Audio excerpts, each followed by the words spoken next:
কি গো মেয়ে, কি নাম গো তোমার? কোন পাহাড়ে বাড়ি? কি গো কথা বলছো না যে? কোন পাহাড়ে বাড়ি? তুমি কি আমার কথা বিরক্ত? কেন আপনি বুঝেন না আপনি আমাকে বিরক্ত করছেন কি না? আপনি কি আমার পরিচিত কেউ? আপনাকে কি আমি চিনি নাকি আপনি আমার এলাকার কেউ? আপনার সাথে আমি কেন কথা বলতে যাব? ঠিক তো, তোমার কথায় তো যুক্তি আছে। তা একটু বলো না, কোন পাহাড়ে বাড়ি? ওই যে পাহাড় দেখছেন, ওখানে আমার বাড়ি। এই সবজিগুলা বাড়ি নিয়ে রান্না করা হবে, তারপর কিছু সবজি বাজারে নিয়ে বিক্রি করব। ও তাই বুঝি। তা নাম কি তোমার? উমাচিং। বাহ, সুন্দর নাম তো। তা আপনার নাম কি? কোথায় থাকা হয়? ওয়াং থয় আমার নাম। ওই যে নদী দেখছো, নদীর ওই পারে, ওই পাহাড়ে আমি থাকি। ওইখানে আমার বাড়ি। শহরের দিকে যাচ্ছিলাম, তোমাকে দেখে। আমাকে দেখে মানে? মসিং, তোমাকে দেখে না ইচ্ছা পারলাম না। পাহাড়ি কন্যা তুমি, পাহাড়ের সাথেই মিশে গেছো। অপূর্ব লাগছে তোমায়। সবুজ শ্যামল নিস্তব্ধ পাহাড় তোমাকে বেশ মানিয়েছে। কাছ থেকে তোমাকে দেখার লোভ সামলাতে পারলাম কই। কি যে বলেন না আপনি! পাহাড়েই তো আমাদের বসবাস। পাহাড়ের ঝর্ণা, নদী, নালা, পাখি, গাছপালা সব কিছুর সাথেই আমাদের বসবাস। এগুলো নিয়েই তো আমরা বেঁচে থাকি। এগুলোর সাথেই আমরা একসাথে মিলেমিশে একাকার হয়ে থাকি। পাহাড়ই তো আমাদের বাঁচতে শিখিয়েছে। এই ছাগলের বাচ্চা, তুই এবার কোত্থেকে উদয় হইলি? তোকে তো আগে কখনো দেখিনি। এই সাবধান করে দিতেছি, একদম উল্টা পাল্টা কথা কবি না। কি এত বড় কথা? আমার এলাকায় ঢুকে আমার উপরে শুকনা নানি। এই এই এলাকাকে তুই কিনে নিছস, যে এলাকায় কেউ আইতে পারবো না, আইসে তো কি করবি? হাত কামার তুই বেটা, হাত উঠে কেন? হাত ধরে না না, কি করবি তুই? আয় আপনি থামেন তো। কি শুরু করছেন এগুলা? উনারে আমি আসতে বলছি তাই উনি আসছে। আপনার কি সমস্যা? আপনি আপনার কাজে যান। উমা সিং, এর লেগে তুই আমার অপমান করলি? ঠিক আছে ঠিক আছে, তোমার আমি দেখে নিব, দেখে নিব। আপনি চলে যান। ওরা অনেক খারাপ মানুষ। এলাকায় ওদের রাজত্ব, কখন যে কি করে বসে কিছু ঠিক নেই। আপনি চলে যান। আসো মসি, আমি আসি, পরে আবার দেখা হবে।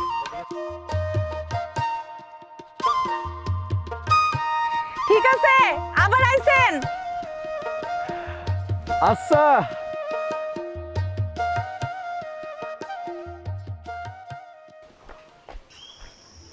কারবারি, এই কারবারি, বাড়িতে আছেন নাকি?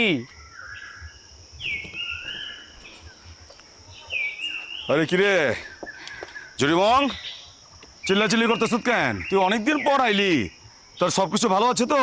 আমি জুড়িমং, পছন্দ করি না বংশং। কারবারি সাহ ভালো আর থান যাইব না।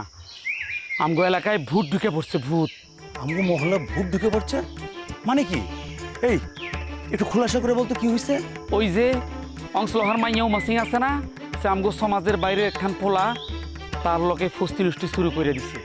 আরে বলদ, খোলাসা করে সব বল কি হয়েছে। আর শুন, বাইরের মহল্লার মানুষের আনাগোনা আমগো মহল্লা আমি কিন্তু সহ্য করবো না, শক্ত হাতে দমন করবো। হকার বাড়ি সাহ, ওই পাহাড়ের পোলা আমগো সমাজের মাইয়ার লোকে ফুষ্টি নষ্টি করবো, মেলামেশা করবো, এটা আমি সহ্য করতে পারুম না।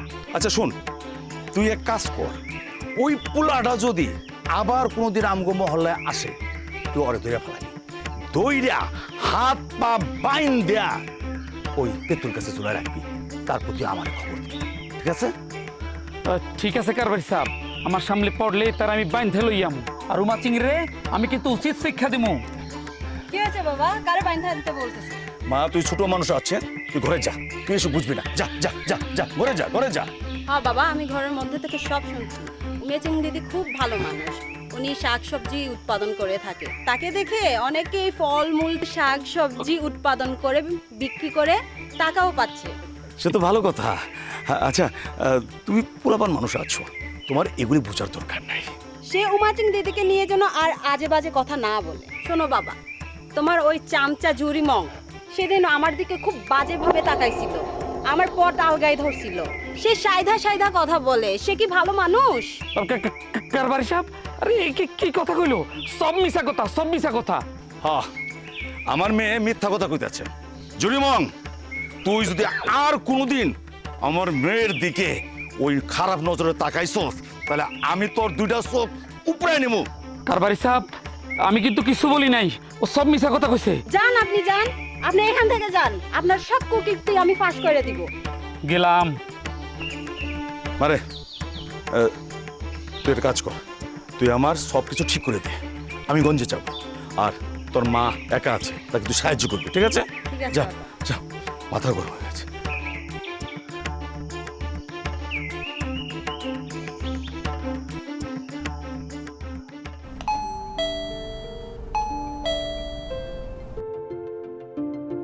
জি স্যার। বাদল, জি, তোমার চোখ মুখ এমন ফ্যাকাশে দেখাচ্ছে কেন? নাস্তা করো নাই? না স্যার, অফিসে একটু দেরি হয়ে যাবে তো, এই নাস্তা খাওয়ার সময় পাইনি, তাড়াহুড়ো করে চলে এসেছি। কি বলো তুমি? নাস্তা করো নাই মানে? যাও নাস্তা করে আসো। যাও, না স্যার। আয় নাও তো, যাও নাস্তা করে আসো। যাও। আর শোনো, জি স্যার। নিলয় সাহেবকে একটু আমার রুমে আসতে বলো। জি স্যার, জি জি। স্যার আসসালামু আলাইকুম। ওয়ালাইকুম আসসালাম। নিলয়, বসো। ধন্যবাদ স্যার। নিলয়, তোমাকে একটা দায়িত্ব দিতে চাচ্ছি। জি স্যার, বলেন। আমাদের পার্বত্য অঞ্চলে ব্যাপক উন্নয়ন হচ্ছে, কিন্তু কোনো কোনো জায়গায় কিছু অনিয়মের আভাস পাচ্ছি। সেসব উন্নয়ন কর্মসূচিতে তুমি কয়েকদিন পার্বত্য অঞ্চলে কাজ করে আসো।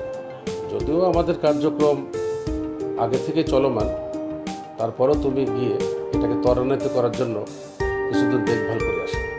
সম্ভাবনাময় এই পার্বত্য অঞ্চলে কৃষি, মৎস্য এবং পশুপালনের কার্যক্রম আরও বাড়াতে হবে। জি স্যার, আপনি যেহেতু বলছেন আমি অবশ্যই যাব। পাহাড়ি অঞ্চলের মানুষদের নিয়ে আপনার যে চিন্তা ভাবনা, সেটা নিয়ে আমি অবশ্যই কাজ করব। বাহ, এ তো একটা দক্ষ কর্মকর্তার কথা। ঠিক আছে, তুমি আগামী সপ্তাহে পাহাড়ে চলে যাও, আমি অফিস অর্ডার করে দিচ্ছি। আর শোনো, চাকরি জীবনে যে কোনো জায়গায় পোস্টিং হতে পারে, এবং যে কোনো জায়গায় পোস্টিং হলে সেখানে যেতে হয়, নিজের দায়িত্ব মনে করেই যেতে হয়। জি স্যার, অবশ্যই। তোমার মধ্যে একটা চ্যালেঞ্জিং অ্যাটিটিউড আছে, যেটা আমার খুব ভালো লাগে। থ্যাংক ইউ স্যার, আপনি আমার জন্য দোয়া করবেন। আসি স্যার।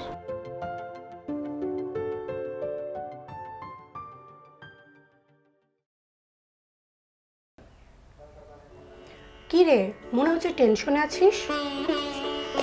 হ্যাঁ রে, মনটা ভালো নেই। কেন, তোর আবার কি হয়েছে? তুই তো জানিস নিলয় ভাই পর্বতাঞ্চলে চলে যাচ্ছে। কি বলিস? হ্যাঁ রে। এত করে বললাম যে প্রেমের প্রস্তাবটা দিয়ে দে দিয়ে দে, না তুমি তো শোনার পাত্রী না। দেখিস পাহাড়ে সুন্দর সুন্দর মেয়ে দেখে আবার যেন ঝুলে না পড়ে। যা, কি বলিস এগুলো? আরে তুই নিলয়কে ভালোবাসিস তো বলে ফেল সরাসরি, এটা না করে তুই শুধু দিনক্ষণ গুনতেছিস। বিশ্বাস করছি নির্ধা, নিলয় ভাই খুব ভালো একজন মানুষ, অনেক ভালো একজন অফিসার, দেখতেও মাশাল্লাহ। কিন্তু মানুষটা পার্বত্য অঞ্চলে চলে যাইতেছে, আমি কি তাকে পাবো? জানিস, ও যাবার কথা শুনে আমার হাত পা অবশ হয়ে যাচ্ছে। নিলয়কে ছাড়া আমি কিচ্ছু চিন্তা করতে পারি না। শোন, তুই যত তাড়াতাড়ি পারিস নিলয় ভাইকে তোর মনের কথাটা বলে দে। ছেলে মানুষ, প্রস্তাব দিলেই হ্যাঁ বলে দিবে। সব পুরুষ মানুষ কি একরকম হয়? মানুষটা চুপচাপ থাকে, ওটাই আমার সব থেকে ভালো লাগে। থাক, তোর ভালো লাগা নিয়ে তুই থাক, তোর ভালো লাগা তুই গোপন করে রাখ। দমিয়া, ও দমিয়া, কই গেলা? একদিকে একটু আসো। কি কিলে তাকে যে তোমার মেয়ে কই? ওকে একটু দেখো তো। উমাচি উমাচি কেনাই কে আছে তোর বাবা ডাকে। জি মা, আসতেছি। তোর বাবা ডাকে। কি হয়েছে বাবা, ডাকতেছো কেন? হ্যাঁ মা, তোমারে দেখছি। একটু দূর পাহাড়ে যাও, ফল শাক সবজি নিয়ে আসবে, সাবধানে যেও মা, পাহাড়ি রাস্তা। আর জুরিমং আছে, খুব খারাপ লোক, বাজে এলাকার লোক, আজে বাজে কাজ করে বেড়ায়, কোনো কাজ নাই, তার থেকে একটু সাবধানে থাকবা। বাবা, আমরা পাহাড়ে থাকি, পাহাড়ে আমরা গাছপালা, নদী, নালা, বন্যপ্রাণী এসবের সাথেই আমাদের বসবাস। এসবের সাথে বসবাস করতে গিয়ে কিছু বন্যপ্রাণী তো থাকবেই, এগুলো আমাদের ডিস্টার্বও করবে। এগুলো মাথায় নিলে চলবে না বাবা। আমরা পাহাড়ি কন্যা, পাহাড়কে আমরা সমৃদ্ধ করব। সবাইকে বুঝাবো আমরা পাহাড়িরাও অনেক কিছু করতে পারি। মানুষ আমাদের সম্পর্কে জানতে পারবে, পাহাড় সম্পর্কে জানবে, পাহাড়িদের সম্পর্কে জানতে পারবে। পাহাড়ি কন্যা হিসেবে এটা আমাদের দায়িত্ব। এসব নিয়ে তোমরা এত চিন্তা ভাবনা করো না বাবা। আমি এখন যাই, আমার সবজি বাগানটা দেখে আসি। ঠিক আছে মা, ই না চাইম, তুই ঘরে যাবি, তোর কামে তুই যা। আচ্ছা মা, যাও। ঠিক আছে।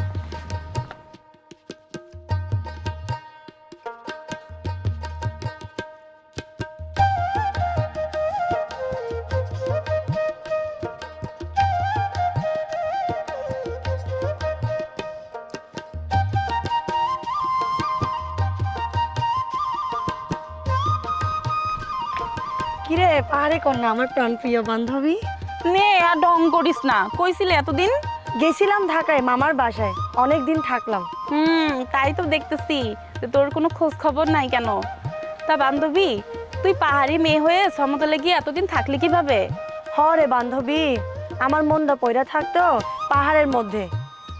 একটা কথা শোন, আমি সমতলে একটা জিনিস দেখে আসছি। কি শুনি, খুলা কত? আমাদের পাহাড়ের মানুষের একটা অনুষ্ঠান দেখে আসলাম, নাচ গান আরো কত কি। পাহাড় আর সমতলের মানুষ একসাথে মিলেমিশে অনুষ্ঠানটা করেছে।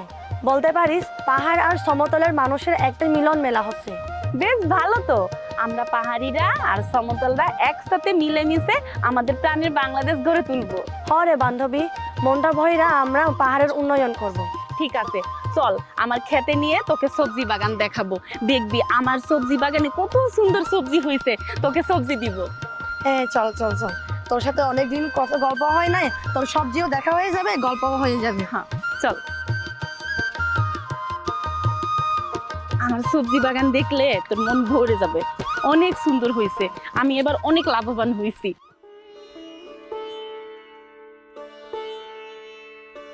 নিলয় ভাই আসতে পারি? আরে রিদিতা, আসো আসো আসো, বসো। শুনলাম নিলয় ভাই আপনি নাকি পার্বত্য অঞ্চলে চলে যাচ্ছেন দায়িত্ব নিয়ে। হ্যাঁ রিদিতা, তুমি ঠিকই শুনেছ, আমি আগামী সপ্তাহে চলে যাচ্ছি। স্যার বলেছেন পার্বত্য অঞ্চলের মানুষদের জীবনমান উন্নয়নের জন্য ব্যাপক পরিকল্পনা হাতে নেবেন। ওখানে কৃষি, মৎস্য, পশুপালনের ব্যাপক সম্ভাবনা রয়েছে, ওইসব নিয়ে আমরা কাজ করব। নিলয় ভাই একটা কথা বলি। বলো। না থাক, আরেকদিন বলবো, আজকে উঠি। আরে বসো, যে কথাটা বলতে চাইছো সেটা তুমি বলতে পারো। আর তাছাড়া কেউ যদি কথা বলতে চেয়ে সেটা না বলে, তাহলে সেটা আমার ব্রেনে খুব চাপ লাগে। আর অর্ধেক কথা সেটা আমি একদমই সহ্য করতে পারি না। তুমি এতটা হেজিটেশন ফিল করো না, যা বলতে চাও মন খুলে বলতে পারো। নিলয় ভাই, আপনি ঢাকা থেকে পার্বত্য অঞ্চলে চলে যাচ্ছেন। ঢাকাতে একসাথে অনেক দিন কাজ করলাম আমরা, আপনি চলে যাচ্ছেন এটা আমি একদম মানতে পারছি না, আমার খুব খারাপ লাগছে।